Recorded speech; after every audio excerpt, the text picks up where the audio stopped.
The Cave of the Ancients by Tuesday Lobsang Rampa. Read to you by BlueFriend. October 2016. Chapter 5. I hurried along the corridors, rushing round corners to the peril of those who got in my way. An old monk grabbed me in passing, shook me, and said, "It's not good to have this unseemly haste, boy. It is not the way of the true Buddhist." Then he peered into my face, recognized me as the ward of the Lama Mingyar Dondap, with a muttered sound that appeared to be "Eek." He dropped me like a hot coal and hastened on his way. I sedately followed my own course. At the entrance to my guide's room I stopped with such a jerk that I almost fell over.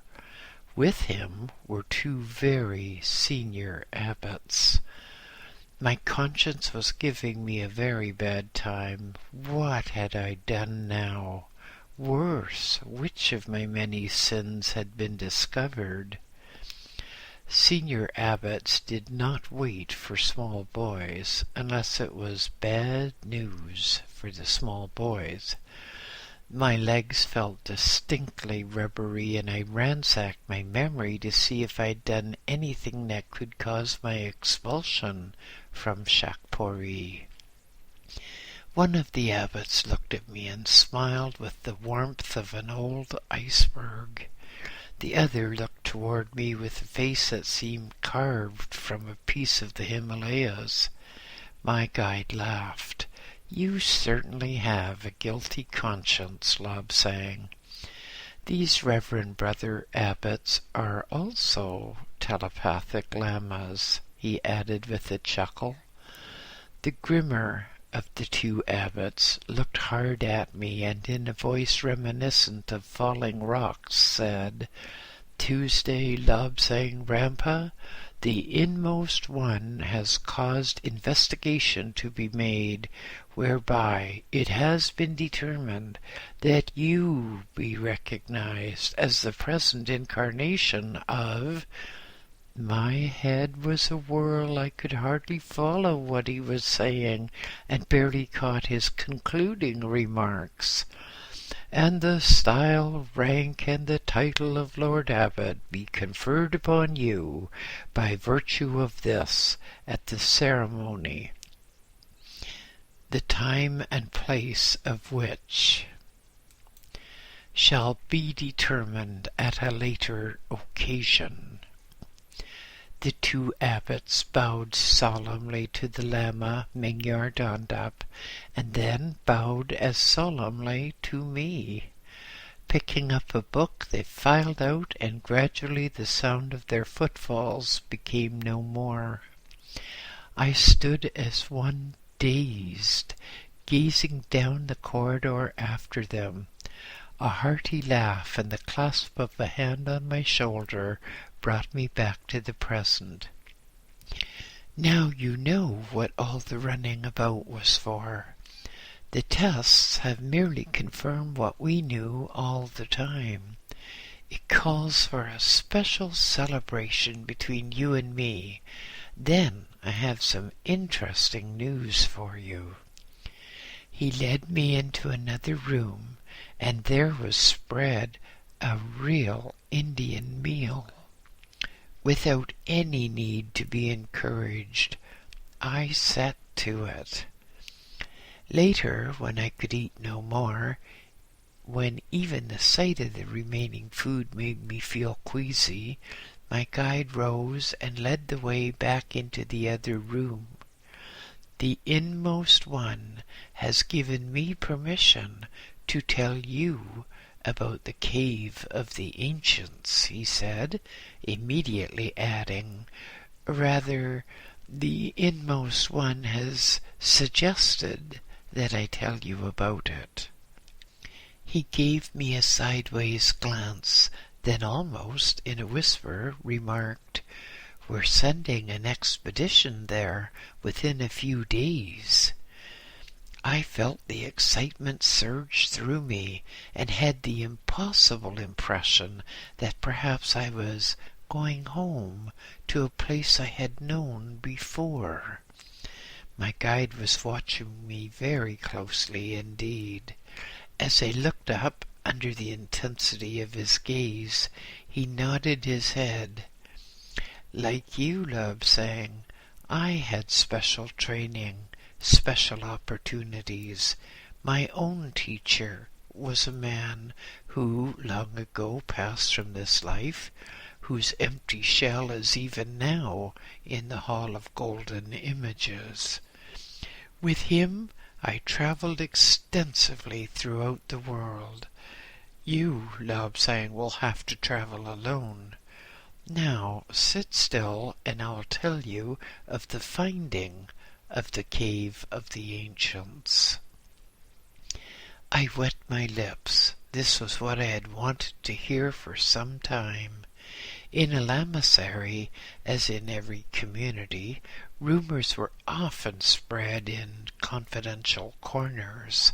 Some rumors were self-evident as rumors, and nothing more.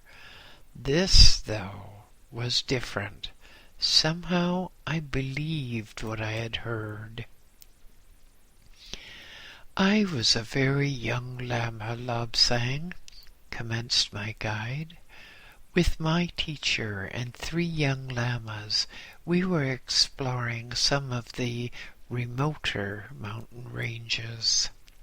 Some weeks before there had been an extraordinary loud bang, followed by a heavy rock fall. We were out to investigate matters. For days we had prowled around the base of a mighty rock pinnacle. Early on the morning of the 5th day my teacher awakened, yet was not awake. He appeared to be in a daze. We spoke to him and received no answer. I was overcome by worry, thinking that he was ill, wondering how we could get him down the endless miles to safety. Sluggishly, as if in the grip of some strange power, he struggled to his feet, fell over, and at last stood upright. Stumbling, jerking, and moving like a man in a trance, he moved ahead. We followed, almost in fear and trembling. Up the steep rock face we climbed, with showers of small stones raining down upon us. At last we reached the sharp edge of the range top and stood peering over. I experienced a feeling of deep disappointment. Before us was a small valley, now almost filled with huge boulders. Here, evidently, was where the rock fall had originated. Some rock fault had developed, or some earth tremor had occurred, which had dislodged part of the mountainside. Great gashes of newly exposed rock glared at us in the bright sunlight. Moss and lichen drooped disconsolately, now deprived of any support. I turned away in disgust. There was nothing here to engage my attention, nothing but a rather large rock fall. I turned to start the descent, but was immediately halted by a whispered "Mingyar." One of my companions was pointing. My teacher, still under some strange compulsion, was edging down the mountainside. I sat enthralled. My guide stopped talking for a moment and took a sip of water, then continued. We watched him with some desperation.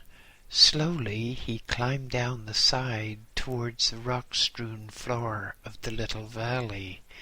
We reluctantly followed, expecting every moment to slip on that dangerous range. At the bottom, my teacher did not hesitate, but picked a careful way across the immense boulders, until at last he reached the other side of the stone valley. To our horror, he commenced to climb upwards, using hand and footholds which were invisible to us a few yards behind him. We followed reluctantly. There was no other course open to us. We could not return and say that our senior had climbed from us, that we were afraid to follow him, dangerous though the climb was. I climbed first, picking a very careful way. It was hard rock. The air was thin. Soon the breath was rasping in my throat and my lungs. They were filled with a harsh, dry ache. Upon a narrow ledge, perhaps 500 feet from the valley, I lay stretched out, gasping for breath. As I glanced up, preparatory to resuming the climb, I saw the yellow robe of my teacher disappear over a ledge high above. Grimly, I clung to the mountain face, edging ever upwards. My companions, as reluctant as I, followed behind. By now we were clear of the shelter afforded by this small valley, and the keen wind was whipping our robes around us. Small stones pelted down, and we were hard put to keep going. My guide paused a moment to take another sip of water and to look to see that I was listening. I was. At last, he continued, I felt a ledge level with my questing fingers. Taking a firm grip and calling to the others that we had reached a place where we could rest, I pulled myself up. There was a ledge, sloping slightly down towards the back, and so quite invisible from the other side of the mountain range. At first glance, the ledge appeared to be about 10 feet wide. I did not stop to see further, but knelt so that I could help the others up one by one. Soon we stood together, shivering in the wind after our exertion. Quite obviously the rock fall had uncovered this ledge, and as I peered more closely, there was a narrow crevice in the mountain wall. Was there? From where we stood, it might have been a shadow, or the stain of dark lichen. As one, we moved forward. It was a crevice, one that was about 2 feet 6 inches wide by about 5 feet high. Of my teacher there was no sign. I could visualize the scene well. This was not the time for introspection. I did not want to miss a word. I stepped back to see if my teacher had climbed higher, my guide went on, but there was no sign of him. Fearfully I peered into the crevice. It was as dark as the grave. Inch by inch, painfully bent, I moved inside. About 15 feet in, I turned a very sharp corner, another, and then another. Had I not been paralyzed with fright, I would have screamed with surprise. Here was a light, a soft, silvery light, brighter than the brightest moonlight. Light that I had never seen before. The cave in which I now found myself was spacious, with the roof invisible in the darkness above. One of my companions pushed me out of the way, and was in turn pushed by another. Soon the four of us stood silent and frightened, gazing at the fantastic sight before us. A sight which would have made any of us alone think he had taken leave of his senses. The cave was more like an immense hall. It stretched away in the distance as if the mountain itself was hollow. The light was everywhere, beating down upon us from a number of globes which appeared to be suspended from the darkness of the roof. Strange machines crammed the place, machines such as we could not have imagined. Even from the high roof depended apparatus and mechanisms. Some, I saw with great amazement, were covered by what appeared to be the clearest of glass. My eyes must have been round with amazement, for the Lama smiled at me before resuming his story. By now we had quite forgotten my teacher. When he suddenly appeared, we jumped straight off the ground in fright. He chuckled at our staring eyes and stricken faces. Now we saw he was no longer in the grip of that strange, overpowering compulsion. Together we wandered round, looking at the strange machines. To us they had no meaning. They were just a collection of metal and fabric in strange, exotic forms. My teacher moved toward a rather large black panel, apparently built into one of the walls of the cave. As he was about to feel its surface, it swung open.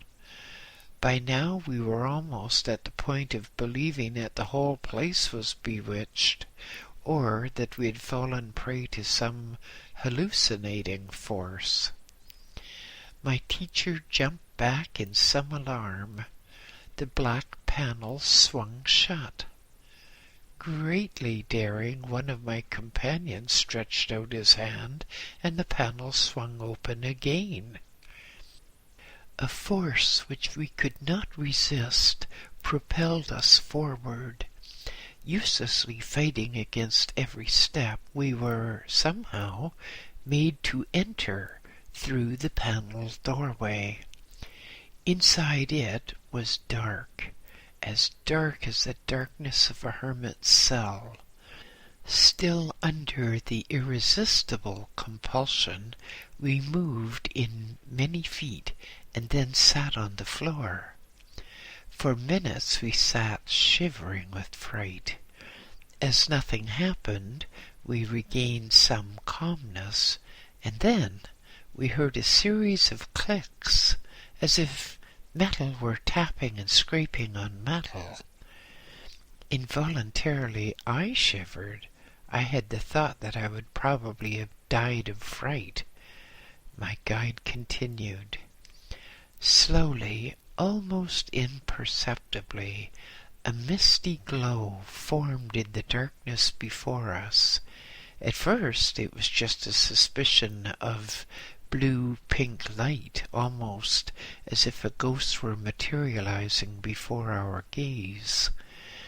The mist light spread, becoming brighter so that we could see the outlines of incredible machines filling this large hall, all except the center of the floor upon which we sat.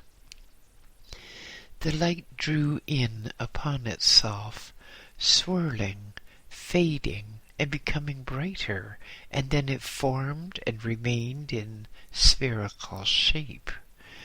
I had the strange and unexplainable impression of age-old machinery creaking slowly into motion after eons of time.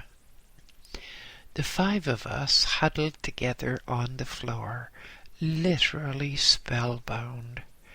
Then came a probing inside my brain, as if demented telepathic lamas were playing. Then the impression changed and became as clear as speech. My guide cleared his throat and reached again for a drink, staying his hand in mid-air.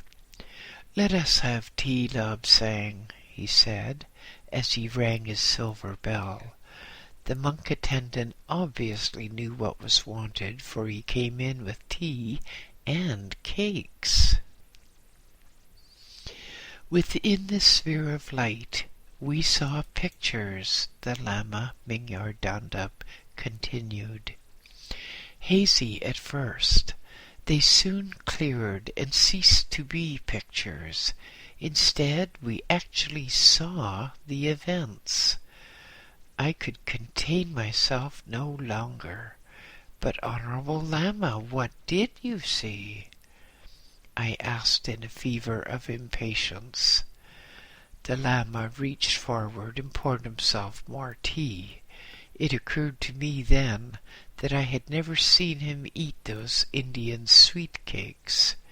Tea, yes, he drank plenty of tea, but I had never known him to take anything but the most sparing and plainest of foods.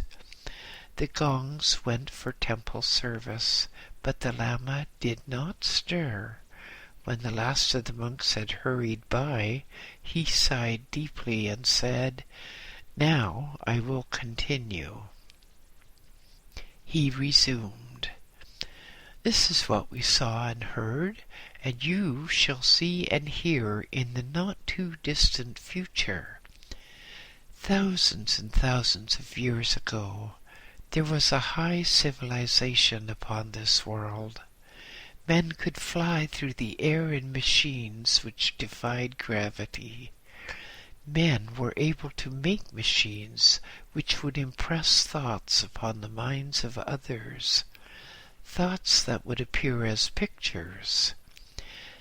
They had nuclear fission, and at last they detonated a bomb which all but wrecked the world, causing continents to sink below the oceans and others to rise. The world was decimated, and so throughout the religions of this earth we now have the story of the flood." I was unimpressed by this latter part. "Sir," I exclaimed, "we can see pictures like that in the Akashic record. Why struggle up dangerous mountains just to see what we can more easily experience here?" "Lobsang," said my guide gravely, "we can see all in the astral and in the Akashic record, for the latter contains the knowledge of all that has happened. We can see, but we cannot touch. In astral travel we can go to places and return, but we cannot touch anything of the world. We cannot even take a spare robe nor bring back a flower. So with the Akashic record we can see all, but we cannot examine in close detail those strange machines stored in those mountain halls. We are going to the mountains, and we're going to examine the machines." "How strange," I said, "that these machines should, of all the world, be only in our country." "Oh, but you are wrong," explained my guide. "There is a similar chamber at a certain place in the country of Egypt. There's another chamber with identical machines located in a place called South America. I've seen them. I know where they are. These secret chambers were concealed by the peoples of old so that their artifacts would be found by a later generation when the time was ready. This sudden rockfall accidentally barred the entrance to the chamber in Tibet, and once inside we gained the knowledge of the other chambers, but the day is far advanced, Soon 7 of us, and that includes you, will set out and journey once again to the cave of the ancients. For days I was in a fever of excitement. I had to keep my knowledge to myself. Others were to know that we were going to the mountains on an herb-gathering expedition. Even in such a secluded place as Lhasa, there were always those on the constant lookout for financial gain. The representatives of other countries such as China, Russia, and England, some missionaries, and the traders who came from India, they were all ready to listen to where we kept our gold and our jewels, always ready to exploit anything that promised a profit for them. So we kept the true nature of our expedition very secret indeed. Some 2 weeks after that talk with the Lama Mingyar Dondap, we were ready to depart, ready for that long climb up the mountains, through little-known ravines and craggy paths. The communists are now in Tibet, so the location of the Cave of the Ancients is deliberately being concealed. For the cave is a very real place indeed, and the possession of the artifacts there would permit the communists to conquer the world. All this, all that I write, is true, except the exact way to that cave. In a secret place, the precise area, complete with references and sketches, has been noted on paper so that, when the time comes, forces of freedom can find the place. Slowly we descended the path from Shakpuri Lamasery and made our way along to the Kasha Linga, passing that park as we followed the road down to the ferry, where the boatman was waiting for us, with his inflated yak-hide boat drawn to the side. There were 7 of us, including me, and the crossing of the river, the Ki Chu, took some time. Eventually we were together again on the far bank. Shouldering our loads, food, rope, a spare robe each, and a few metal tools, we set out towards the southwest. We walked until the setting sun and lengthening shadows made it difficult for us to pick our way across the stony path. Then, in the gathering darkness, we made a modest meal of sampa before settling down to sleep in the lee side of great boulders. I fell asleep almost as soon as my head rested upon my spare robe. Many Tibetan monks of Lama grade slept sitting up, as the regulations prescribe. I, and many more, slept laying down, but we had to follow the rule that we could sleep only if lying on the right side. My last sight before dropping off to sleep was that of the Lama Mingyar Dondap sitting like a carved statue against the dark night sky. At the very first light of the dawning day we awakened and had a very frugal meal. Then, taking up our loads, we marched on. For the whole day we walked, and for the day after. Passing the foothills, we came to the really mountainous ranges.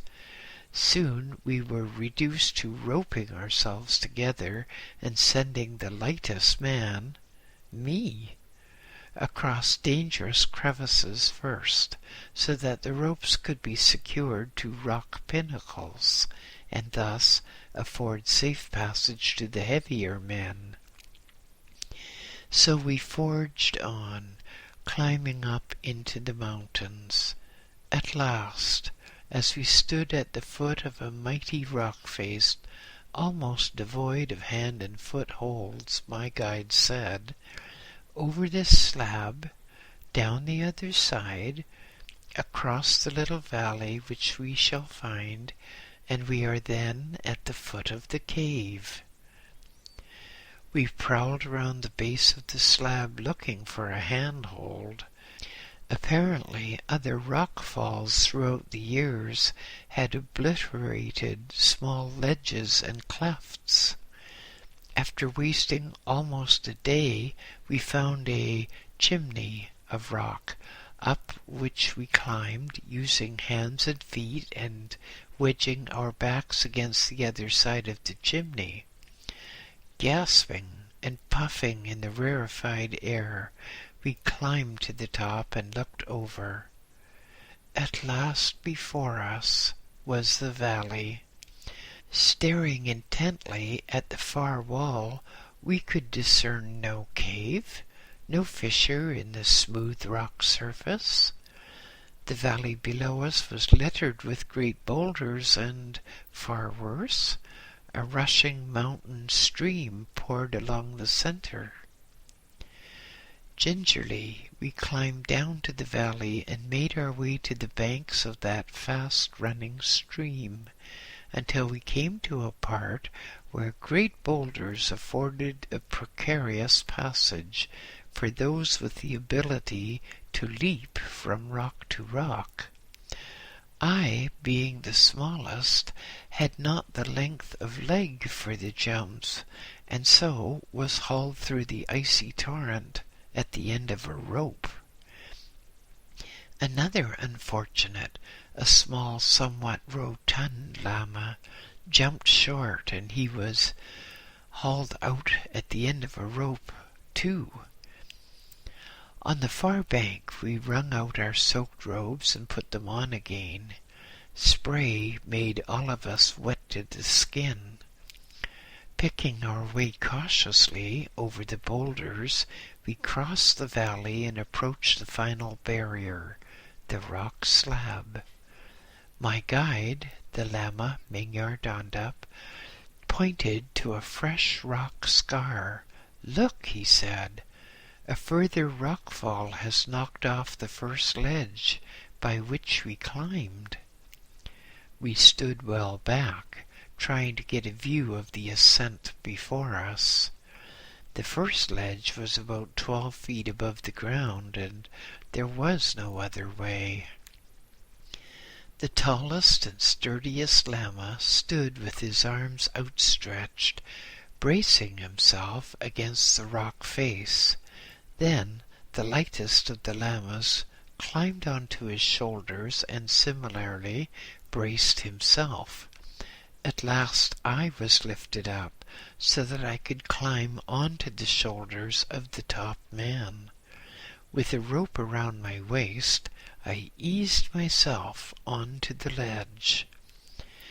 Below me the monks called directions, while slowly, almost dying with fright, I climbed higher until I could loop the end of the rope around a projecting pinnacle of rock. I crouched to the side of the ledge as one after the other the 6 Lamas climbed the rope, passed me, and continued upwards. The last one untied the rope, coiled it around his waist, and followed the others. Soon the end of the rope dangled before me, and a shout warned me to tie a loop about myself so that I could be hauled up. My height was not sufficient to reach all the ledges unaided. I rested again at a much higher stage, and the rope was carried upwards.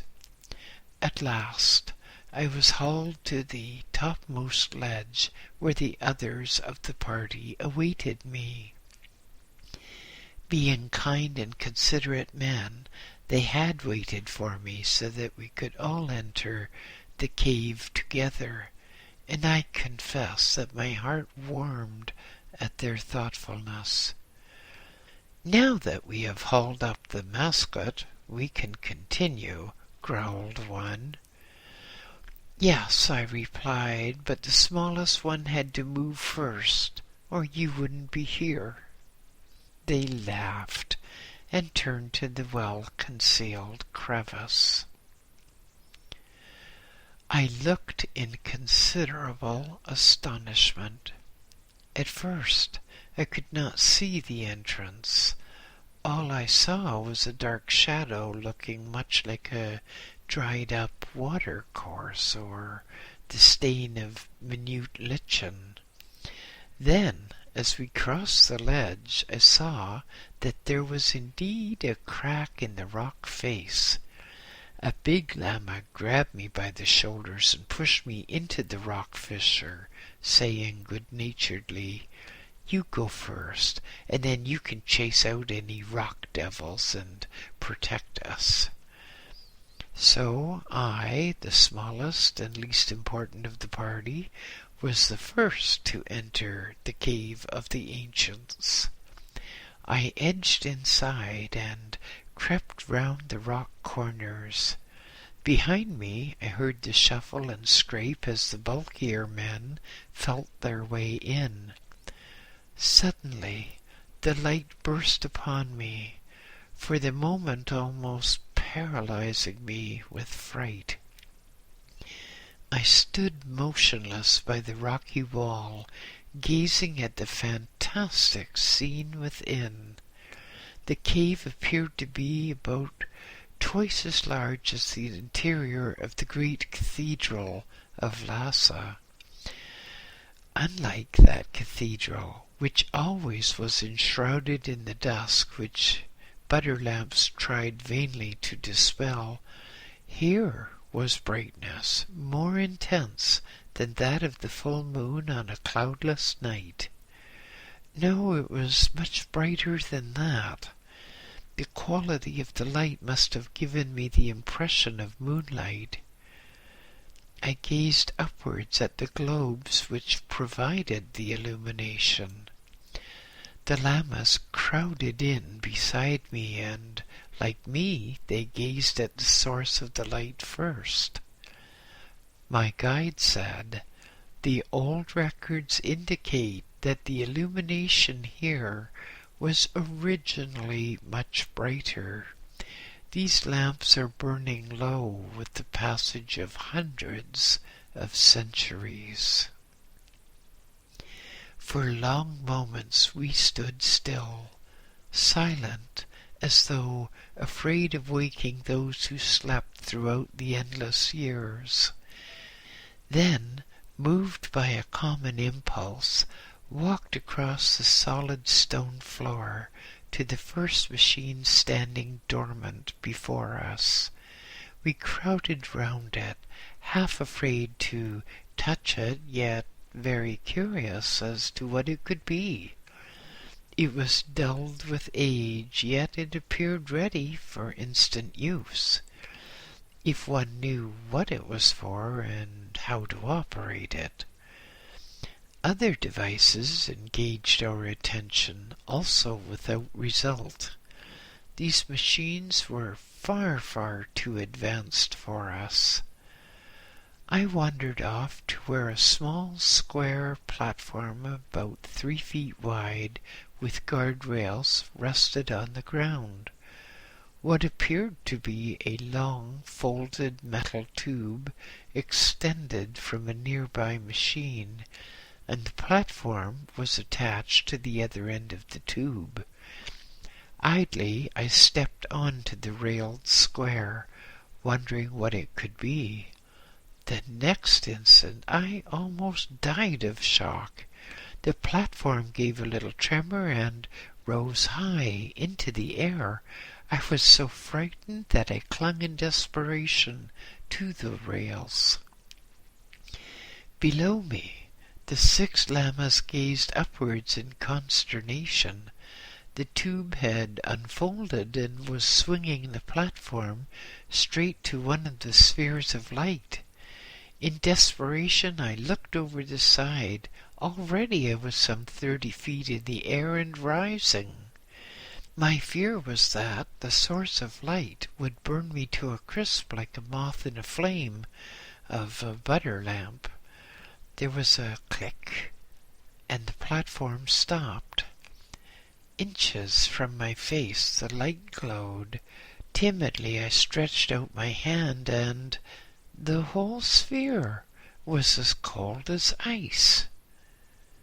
By now I had regained my composure somewhat, and I gazed about me. Then a chilling thought struck me. How was I going to get down? I jumped from side to side, trying to work out a way of escape, but there appeared to be none. I tried to reach the long tube, hoping to climb down, but it was too far away. Just when I was becoming desperate, there was another tremor, and the platform started to descend. Hardly waiting for it to touch ground, I leaped out. I was taking no risks that thing would go up again.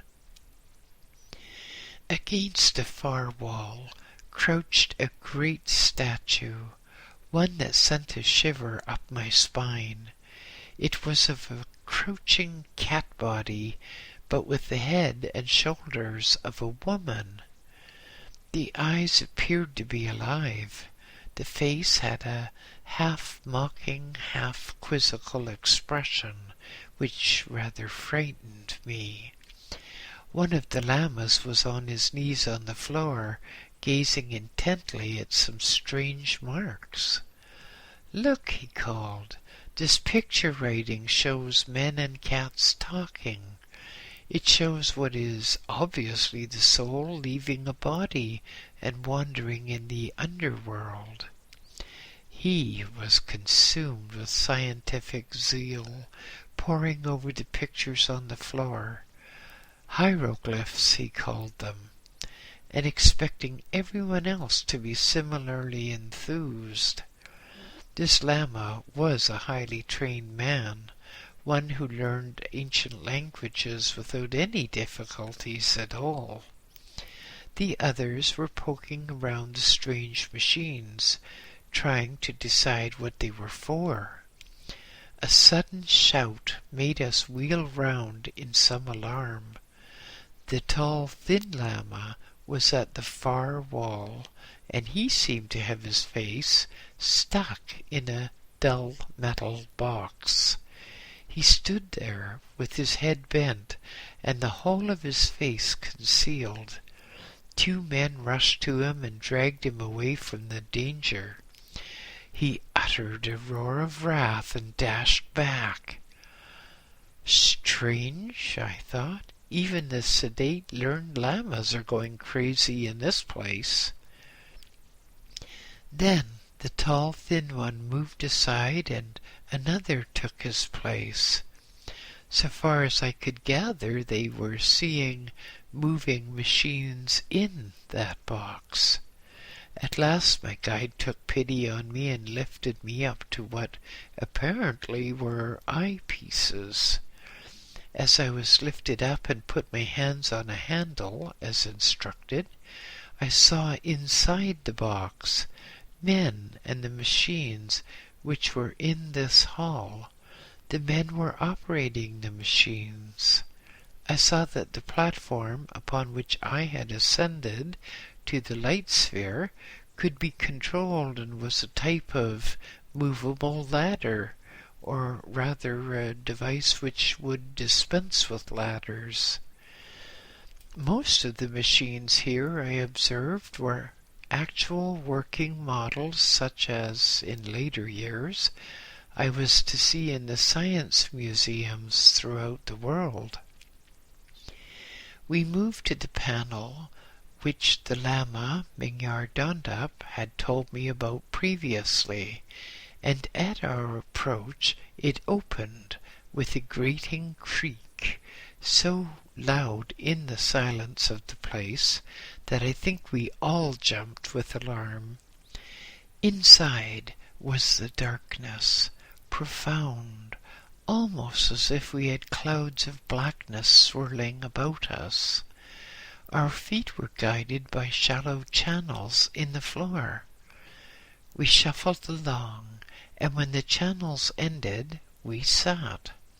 As we did so, there came a series of clicks like metal scraping against metal, and almost imperceptibly light stole across the darkness and pushed it aside.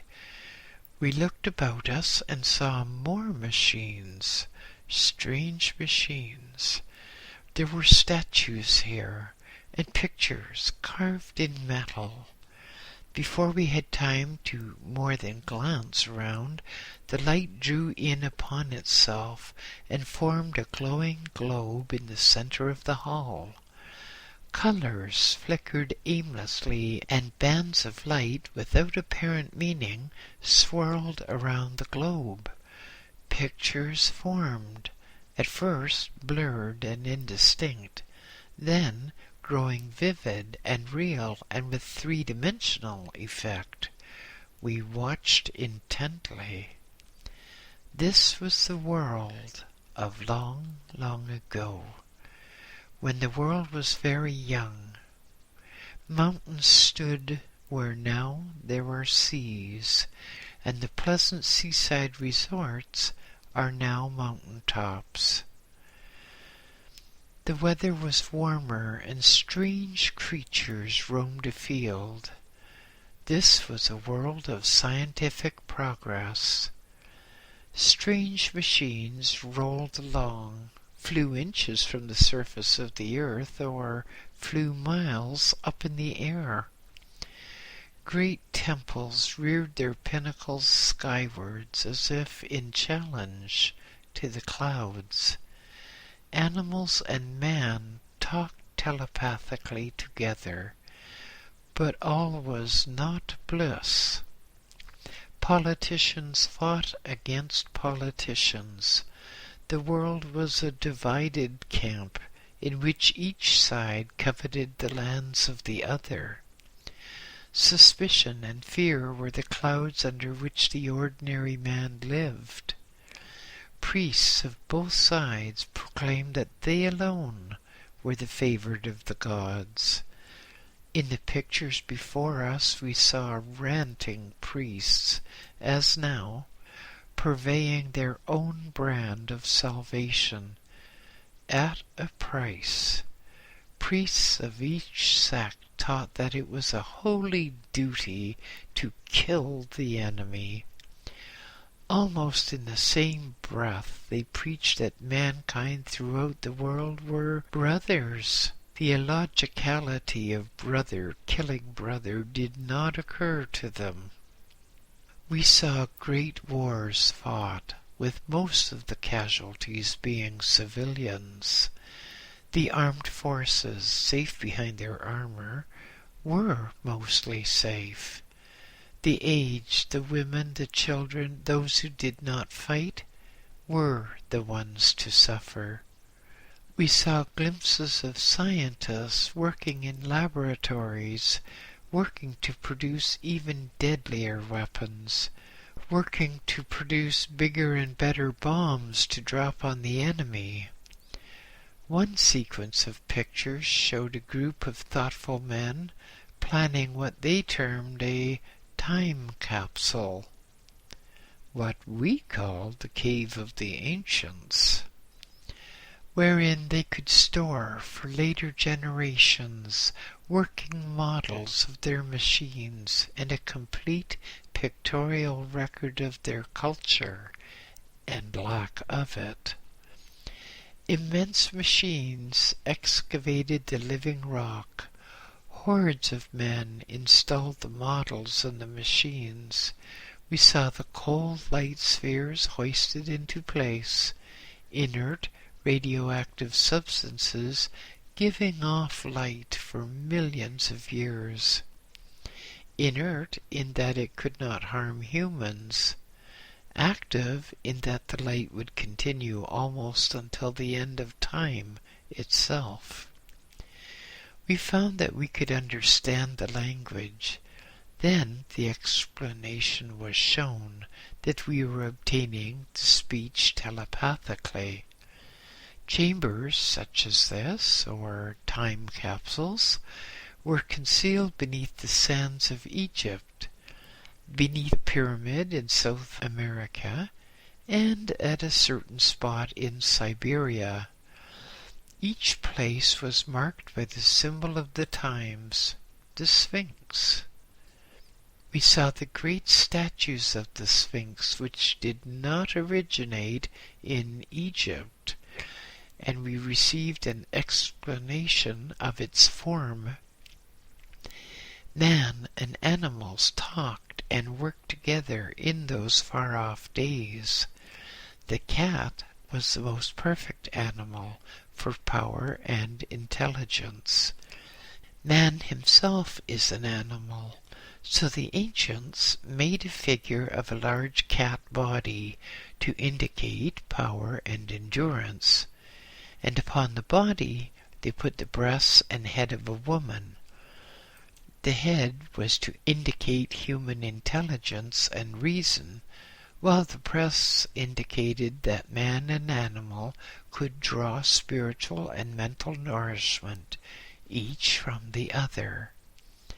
That symbol was then as common as is statues of Buddha, or the Star of David, or the crucifix at the present day. We saw oceans with great floating cities which moved from land to land. In the sky floated equally large craft which moved without sound, which could hover and almost instantly flash into stupendous speed. On the surface, vehicles moved some inches above the ground itself, supported in the air by some method which we could not determine. Bridges stretched across the cities, carrying on slender cables what appeared to be roadways. As we watched, we saw a vivid flash in the sky, and one of the largest bridges collapsed into a tangle of girders and cables.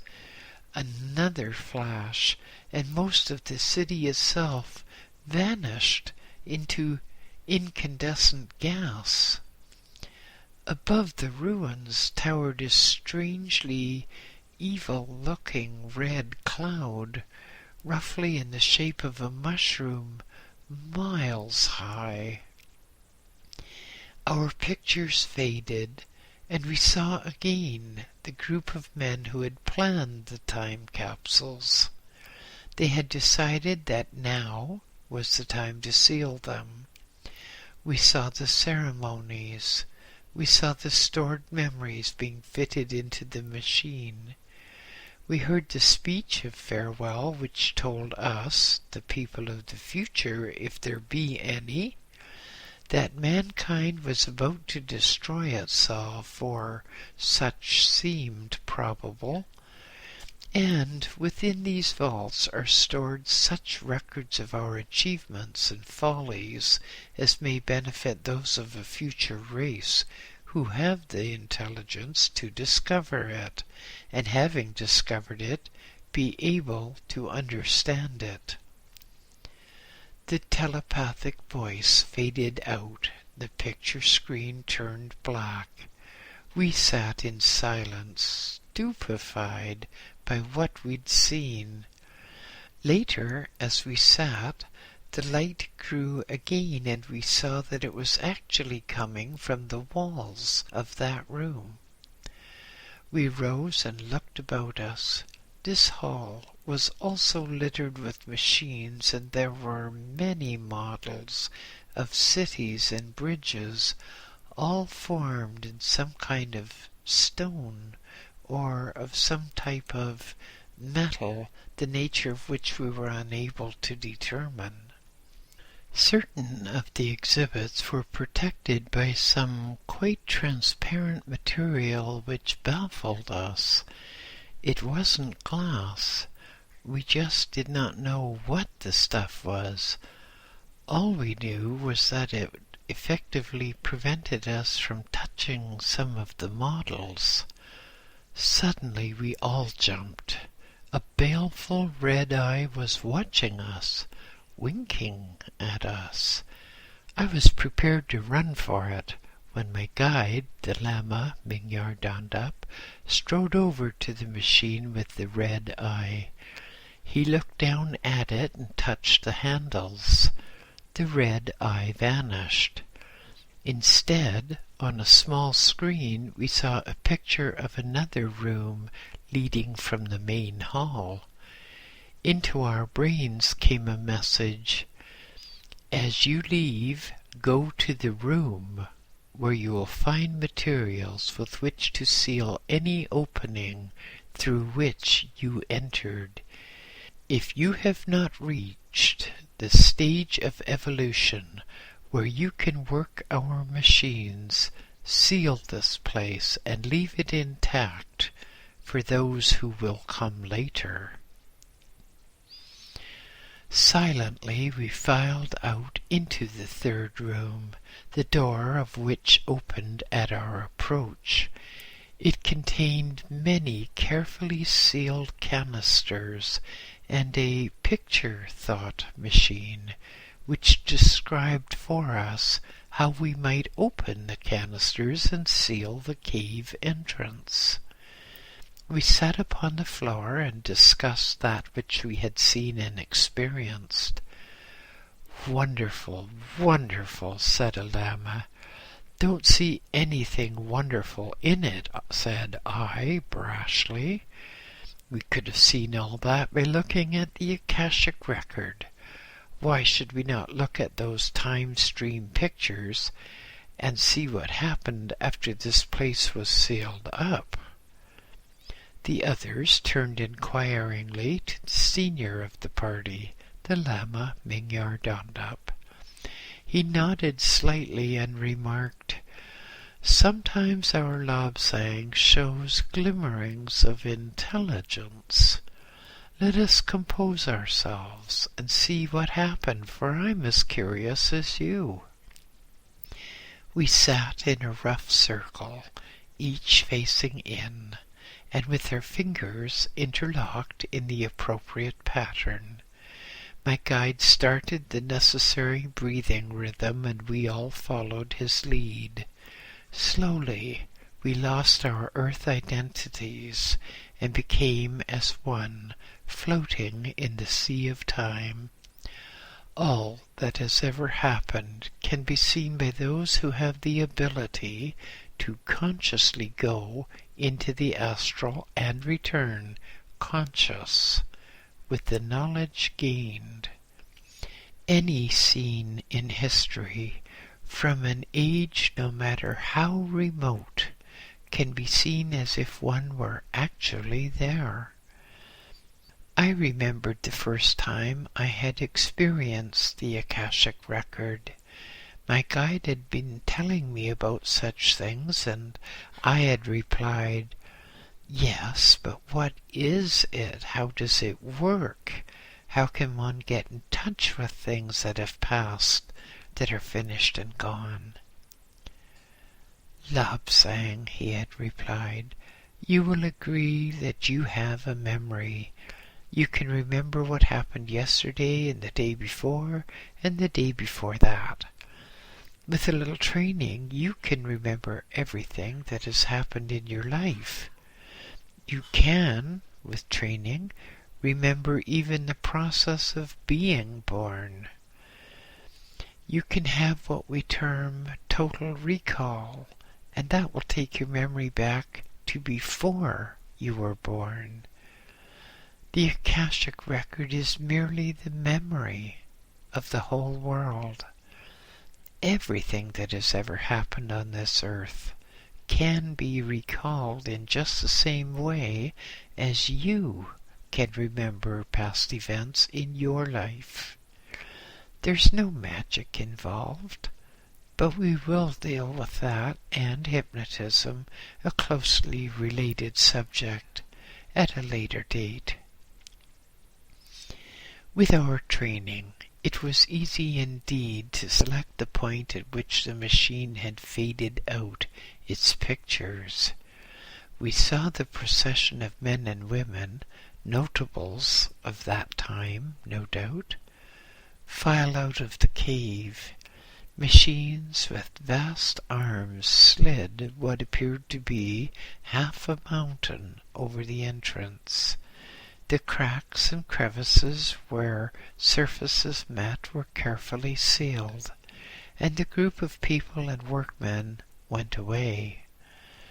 Machines rolled into the distance, and for a time, some months, the scene was quiet. We saw a high priest standing on the steps of an immense pyramid, exhorting his listeners to war.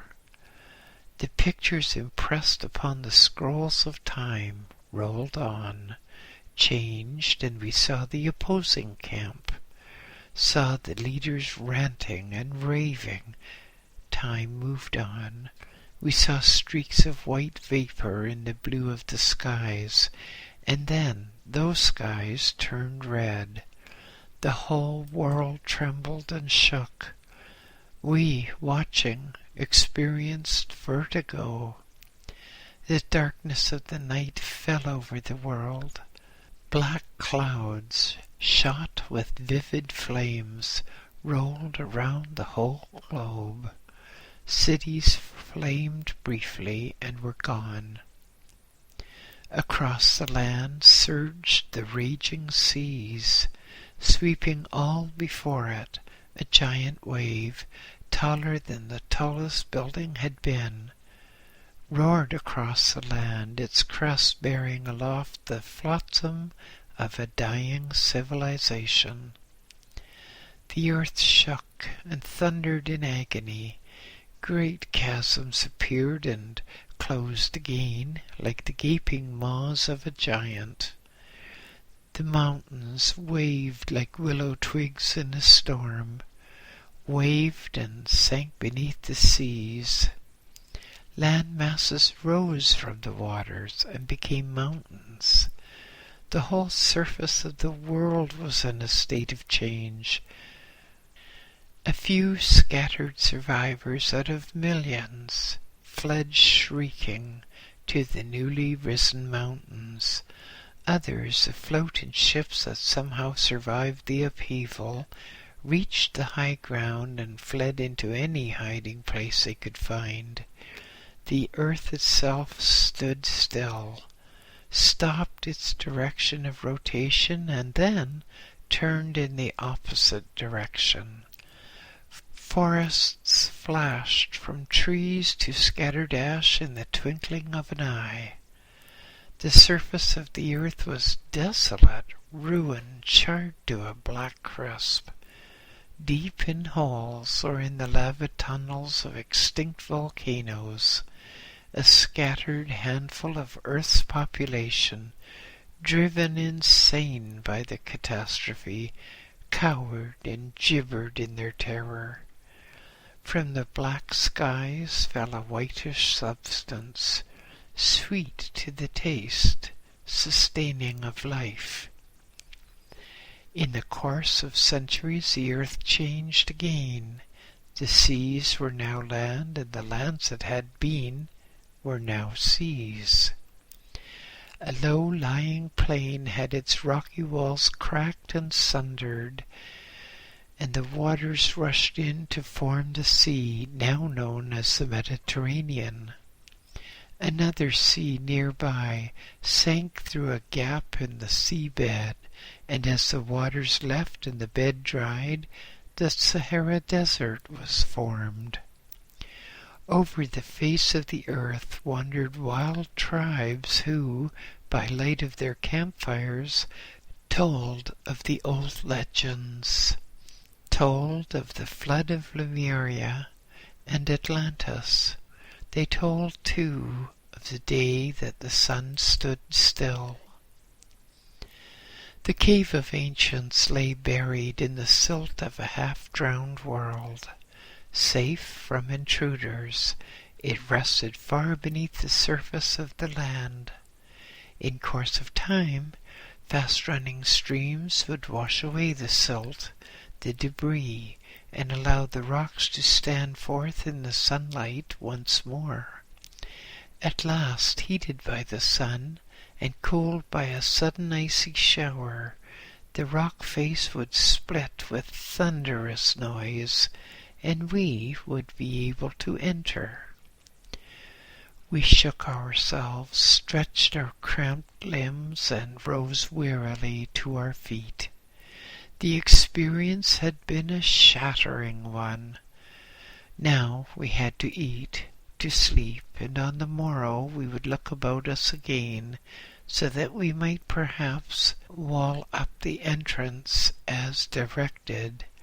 The cave would sleep again in peace until men of good will and high intelligence would come again. I wandered to the cave mouth and looked down upon the desolation, upon the riven rocks, and I wondered what a man of the old times would think if he could rise from his grave to stand beside me here. As I turned into the interior, I marveled at the contrast. A lama was lighting a fire with flint and tinder, igniting some dried yak dung which we had brought for that purpose. Around us were the machines and artifacts of a bygone age. We, modern men, were heating water over a dung fire, surrounded by such marvelous machines that they were beyond our comprehension. I sighed and turned my thoughts to that of mixing tea and sampa. End of chapter 5.